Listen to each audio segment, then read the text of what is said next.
Alhamdulillah, syukur pada Allah di hari yang baik, pagi yang baik pada hari Sabtu ni 11 hari bulan 4 mana kita berjaya mengadakan jamuan raya pada hari ni walaupun kata orang tu kita tak ada siapa sponsor.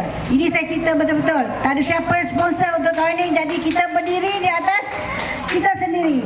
Alhamdulillah, terima kasih kepada semua yang nak bawa pola daripada rumah. Cuma kita ada dapat menyediakan di surau dan jelek nasi minyak sahaja ya. Alhamdulillah.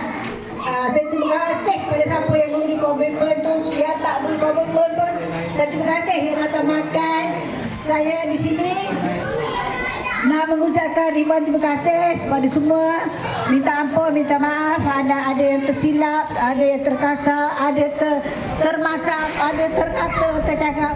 Apa yang saya dari hujung kaki sampai hujung rambut. Dan juga inilah kesempatan kita bermaaf-maafan, kita bersilaturahim. Sebab itu saya dah buat juga, saya minta izin dengan Tuan Pak. Walaupun kita tak ada, tapi kita ada lagi. Alhamdulillah, semua menjadi kenyataan pada hari ini ya. Jadi di sini tak ada cakap banyak. Saya terima kasih kepada Tuan Pak yang telah bersama. Terima kasih banyak kita pekan raya. Sekian.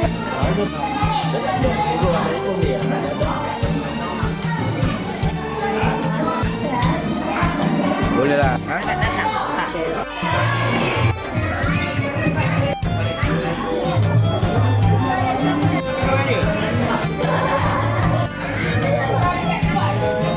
Okey, berbaris semua anak-anak itu. Okey, berbaris semua.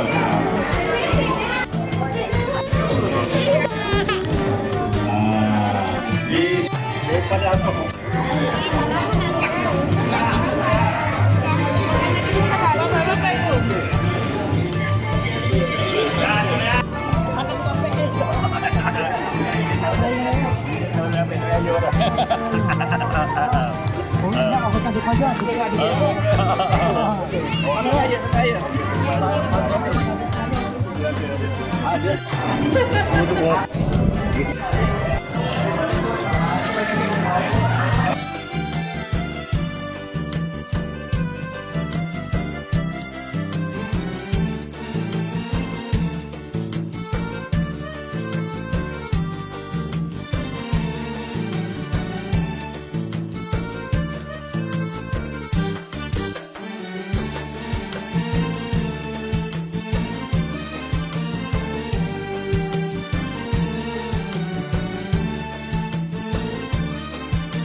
Thank you.